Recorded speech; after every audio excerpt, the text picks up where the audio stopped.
John, if I'm to believe in a God, I'm compelled to try to figure out how God could do the things he's supposed to do. And God is supposed to interact with the world. Well, how physically, and I use that term deliberately, can God interact with the world? How can a spiritual being interact with physical matter? That's a very important question, and actually I think some scientific developments in the 20th century have been helpful in that respect. A lot of people still have the feeling that science describes a sort of clockwork world of just rigid determinism ticking away.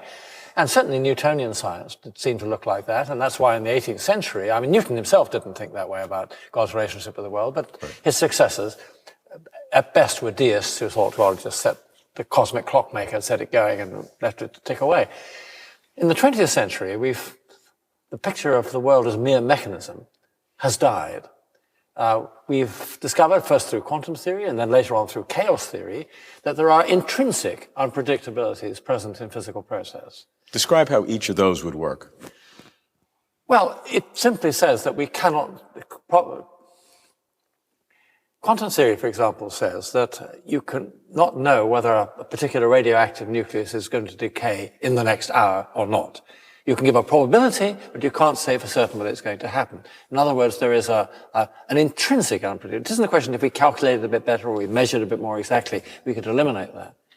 Even more surprisingly, chaos theory, which came along in the middle of the 20th century, discovered that even the Newtonian world of everyday physics was much more subtle and less mechanical than we had thought. There are these exquisitely sensitive systems. The slightest disturbance from the environment totally changes their future behavior. And again, you can't get around that. It's not something you can get rid of. The classic butterfly wing in China can change the weather in Brazil. That's right. That's right. It grows and grows and grows and grows until you get these storms over the Amazon. That's right.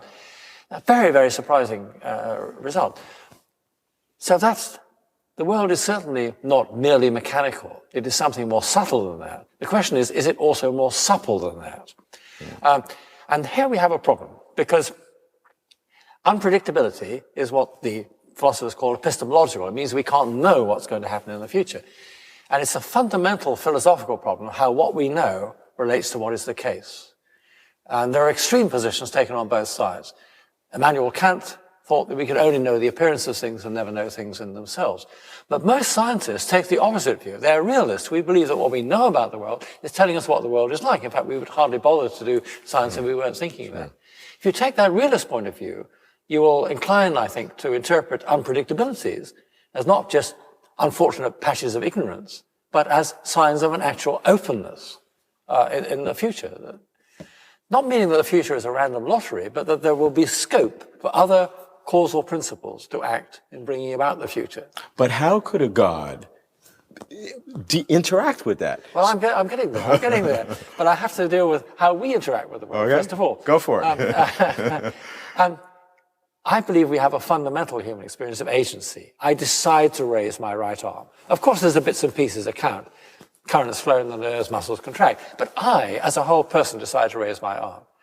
And that would be an example of a causal agent, a top-down influence, my mental decision to raise my arm upon the physical behavior of my body. I believe that we interact in the world in that sort of way. Now, if we interact in the world in that sort of top-down fashion, it seems to me entirely credible that the world's creator also can interact with the world and bring about events in the future. So I have a picture in which God interacts with unfolding process, allowing creatures, allowing the laws of nature to control the range of possibilities, allowing creatures to explore in a happenstance sort of way these possibilities, but also reserving some providential room for maneuver on the part of the creator and bringing about the future. Now that's a complicated picture. We can't disentangle it because of if things are unpredictable, you can't pull them apart and say nature did this, human will did that, God did the third thing. But nevertheless, all these influences are at work in the world. That's a perfectly coherent and believable picture, and it's the one I hold. Some philosophers would say it's incoherent to have an immaterial God interacting with a material world. Well, there we can move. Again, I think modern science is a little bit helpful. We're just beginning in science to be able to study complex systems, moderately complex systems, in their totalities. Usually, in the past, we haven't been able to do that. We just sort of smooth things out, thermodynamics, gas pressure, gas volume, that's all. But now we're able to study the detailed behavior of moderately complex systems. Nothing like as complex as a single living cell, but both in physical models and also in computerized models. When we study these systems, we find very astonishing things happen, that they display powers of self-organization and developing complex patterns of future behavior that we could never have foreseen in terms of the individual behavior of the elements making them up. And that suggests that when we really understand what's going on, this subject is at the natural history stage. People study these models, gee, it's happened again. But nobody has there must be a general theory, but nobody knows what it is. I believe that when that general theory comes along, we shall find that instead of simply talking about energy, which has been the traditional discourse of science, we will need also the category of information. And by information, I mean something like the specification of complex dynamical patterns of behavior. That's my guess, and I guess by the end of the 21st century that energy and information will be alongside each other. Now that's a move in the direction of looking at something that's a little bit more mental, a little bit more spiritual, a little bit more holistic in its character. It's not the whole way, but it's a move in that direction. And I suspect that that's the case, that God interacts with the world in a purely, if you like, spiritual way by the input of information, the structuring of the patterns of future behavior. Well, that's another critique that scientists give to the impossibility of God interacting, because they say matter and energy, conservation of matter and energy, it's a closed system, and so if you have God intervening, it changes the matter and energy, and therefore is physically impossible. So we have a philosophical argument against an immaterial being interacting with the physical world, and then the scientific argument saying it's impossible because you can't change the matter and energy conservation. It's perfectly clear to me that the science has not established the causal closure of the world on its own terms. There are first of all, you have to make decisions going beyond science to speak about any form of causality. I mean, quantum mechanics is unquestionably probabilistic and unpredictable. Yes. Is that due to ignorance, or is it due to an intrinsic indeterminacy? You can interpret quantum mechanics either way and get exactly the same experimental results. So you can't tell scientifically between those two options. And that means that decisions of causality are fundamentally metaphysical in their character. They go beyond simply physics itself. And our knowledge of the world is also patchy. We don't properly understand how the quantum world, subatomic quantum world, and the everyday world of classical physics fit together. There are lots of unresolved difficulties at that frontier. Again, I don't rejoice in that, but that's just a fact. So it is clear to me that science has not and could not establish the causal closure of the world on its own terms. That is you could make a metaphysical guess that was so, but I can make a metaphysical guess that is not so.